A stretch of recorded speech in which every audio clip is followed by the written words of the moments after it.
My name is Nancy. I'm a 30-year-old office worker, and I work in sales at a major life insurance company. My family consists of my husband, Justin, who is the same age as me. We've been childhood friends. Our houses faced each other, so we always went to school together, played together, and spent time together from nursery school until the summer vacation of our first year in junior high. Justin was always clumsy and forgetful. He used to attend morning soccer practices for his team, and he would often forget his lunch or homework. His mother would then ask me, "I'm sorry to bother you, but could you please deliver these items to him?" And I would respond, "You must have your hands full." I used to deliver Justin's items, but he never seemed remorseful about it. Sorry. I just get up so early, so I forget sometimes." He didn't seem to care at all. Seriously, get it together. I tried to warn him many times, but there was no improvement. Justin's carelessness was ingrained. When I moved during our first year of junior high, everyone from his family came to see us off, but Justin overslept. He slept soundly with the door locked. In the end, Justin and I parted ways without even seeing each other. 10 years later, we reunited at our elementary school reunion. I was surprised when I saw Justin. When we were kids, his hair was always messy, and his clothes were casual. But now, he was impeccably dressed in a suit, with neatly groomed hair and beard. He had transformed into a very handsome man. "You're Nancy, right? Do you remember me?" Of course, I remember you. How could I forget? Justin then told me that he had spent his junior high and high school years in our hometown and had gone to college in the city. He was working as a municipal employee after graduating. I was truly amazed by how much Justin had changed. At the gathering, he was attentive to everyone, taking the lead in ordering and sharing dishes. He even took care of drunken classmates, bought medicine for them, and was really proactive. We caught up with each other, exchanged contact information with some of our former classmates, and among them was Justin. Afterwards, we hung out with our friends several times, such as going out for meals and activities, and my interaction with Justin was revived. Eventually, we started going out for dinner or drinks after work, just the two of us. About a year later, Justin suddenly mentioned that he had broken up with his girlfriend. "I broke up with my girlfriend. Why? We just weren't compatible. There were some differences in personalities and I had been feeling it for a while." On the way home that day, Justin said, "I realized that you're the only one who understands me, Nancy. Would you consider dating me with marriage in mind? I think we could make it work." I brushed off his drunken banter as a joke at the moment. However, Justin later asked me directly, "Can you give me an answer to my suggestion?" I had thought it was just drunken banter, so I was genuinely surprised when I heard him say that. "Wait, you were serious?" I asked, and Justin replied, "I wouldn't joke about something like that." With Justin's words in mind, I asked for some time to think about it on the spot. Later, I decided to give Justin an answer. At the time, I didn't have a partner, but if I were to date someone, I considered it with the intention of marriage.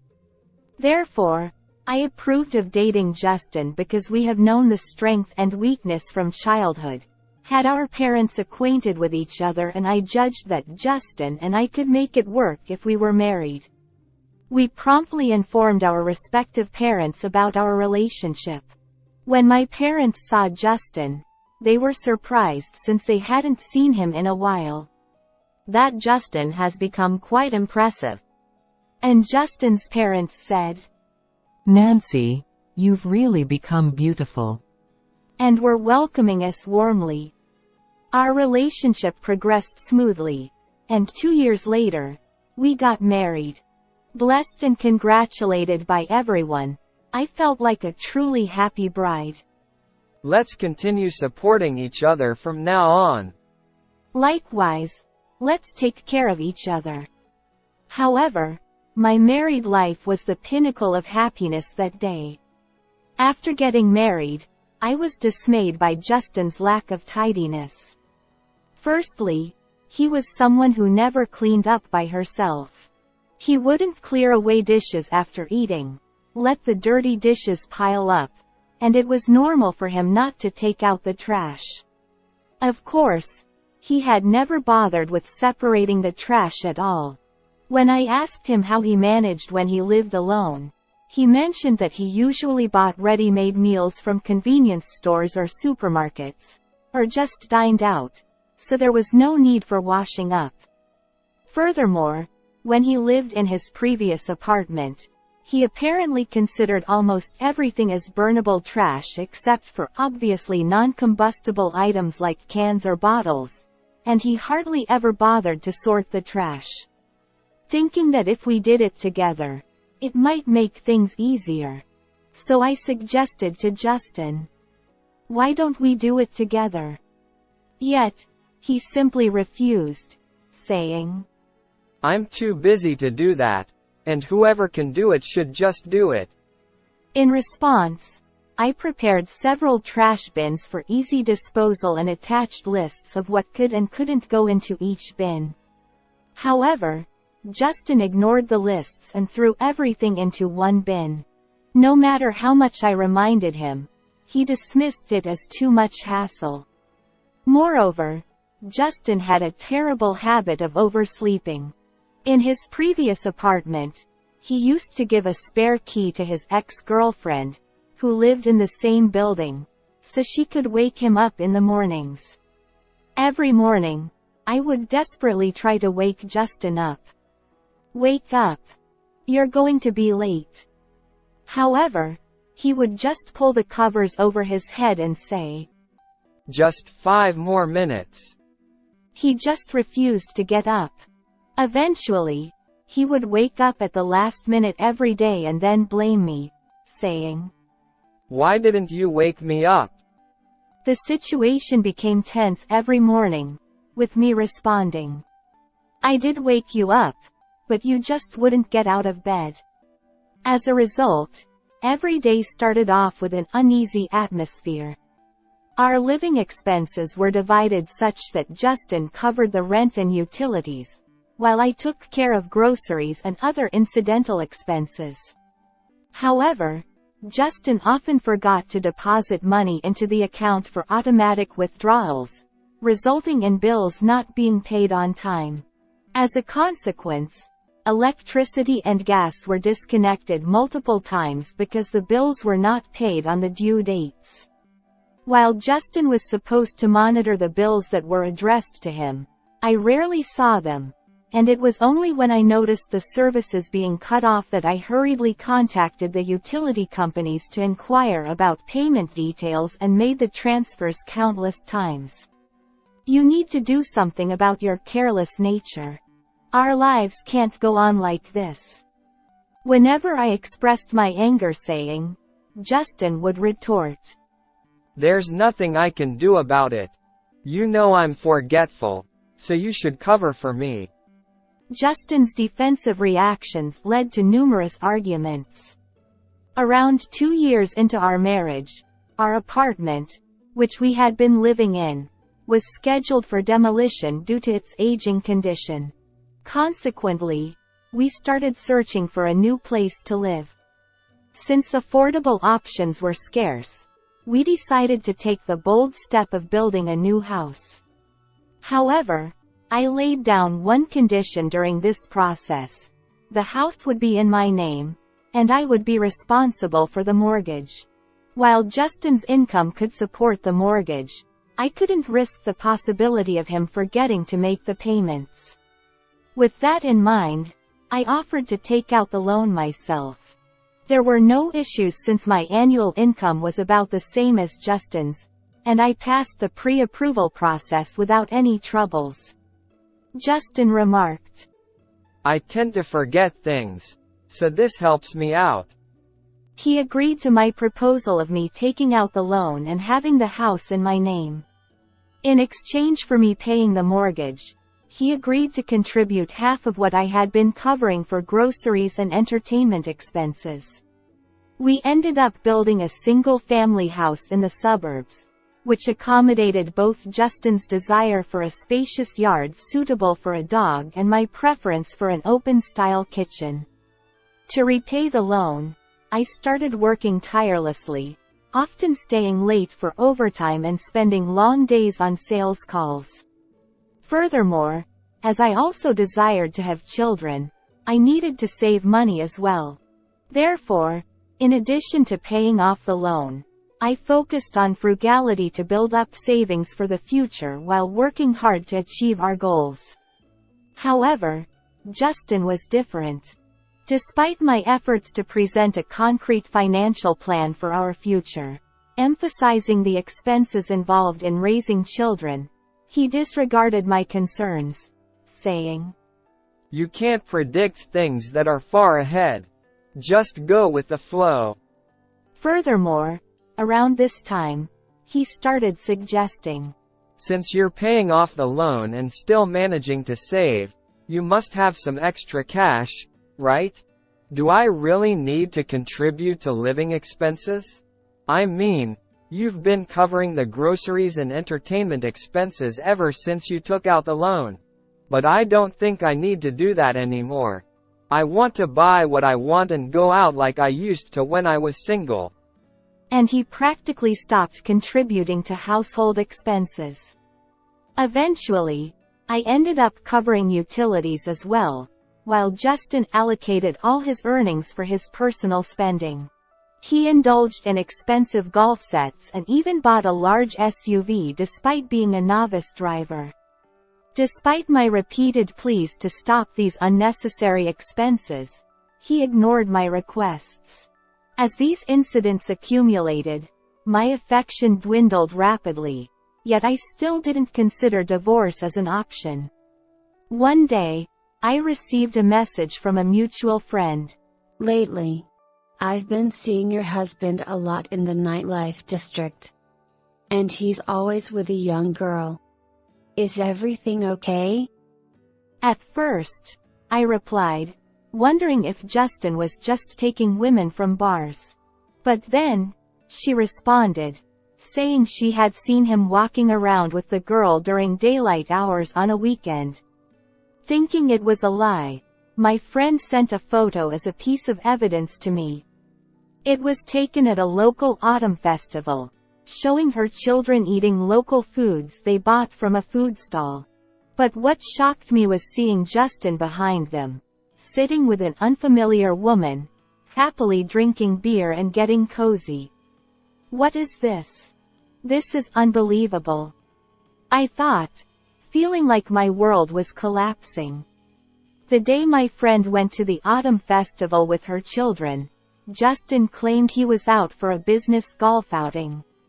Despite working desperately every day and even putting in overtime on weekends, Justin wouldn't contribute to household expenses and would spend his weekends golfing or socializing with friends, ultimately engaging in affairs with other women. I was shocked, but I couldn't bring myself to divorce Justin when faced with reality. At the end of that year, my cousin was planning to visit, so I decided to return to my parents' home alone for the holidays. My husband claimed he was too busy with work to accompany me. By this time, my relationship with Justin had grown extremely cold. We hardly made eye contact or spoke to each other. In fact, we had a major fight over household expenses again around Christmas. During that argument, he threw a signed divorce paper at me, saying, I should have never married you, you nagging woman.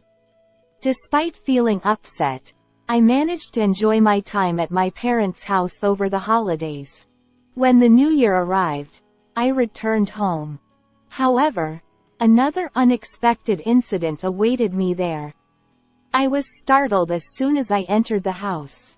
At the entrance, there were bright red high heels that didn't belong to me. I wondered if I had a visitor, but upon entering the living room, there was no one there. Feeling uneasy, I proceeded to my bedroom to unpack my things. "Who are you?" I couldn't help but shout as I entered the room. There was an unfamiliar woman in pajamas lying in my bed.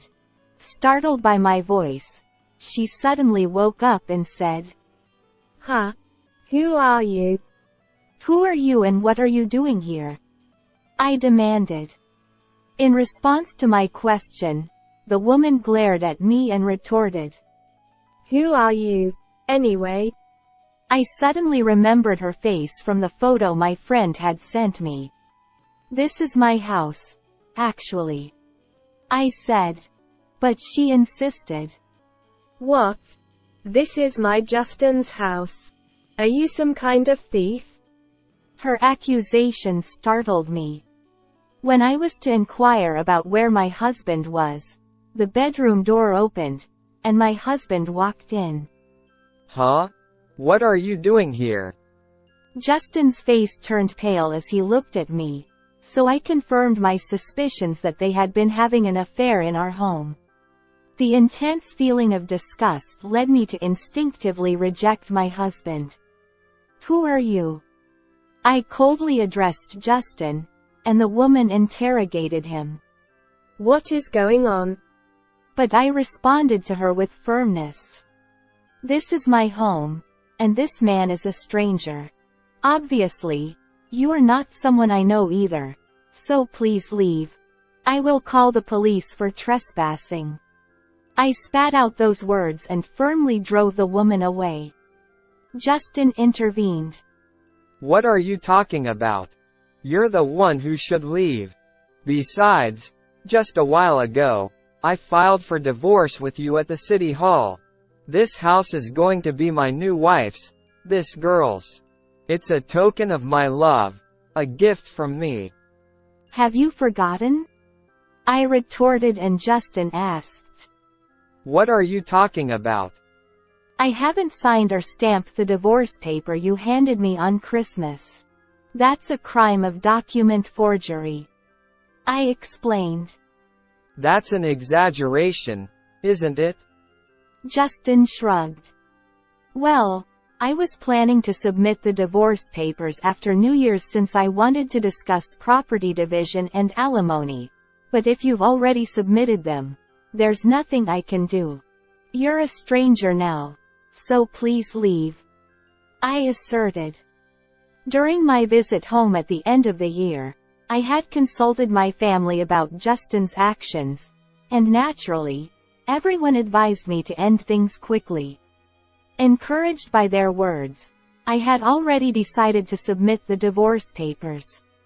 I had intended to hire a lawyer after New Year's to discuss alimony and property division, and once everything was settled, I planned to ask Justin to leave. However, witnessing the scene of infidelity changed everything. It was truly unbelievable, and my sighs seemed never-ending. Moreover, have you forgotten that this house is in my name because I took out the loan and built it?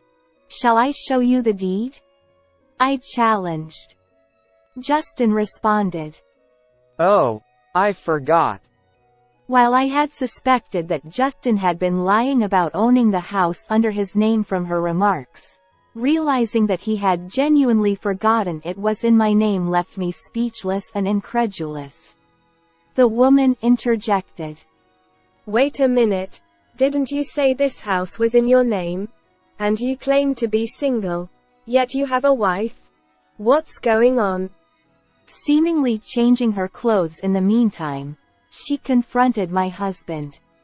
It appeared that Justin had been lying to her, claiming he was single and that the house was under his name. I just happened to forget about that. You can't just forget something like that. How dare you? I never intended for this to become an affair. Ah, I'm sorry. I just wanted to impress you. Sorry won't cut it. This is it. We're done today. I hate liars. With that, she turned away from Justin in disgust. Then she turned towards me and said, I'm truly sorry for everything. I had no idea you were his wife. Even though I didn't know, I still caused a lot of trouble, so I will definitely take responsibility for this.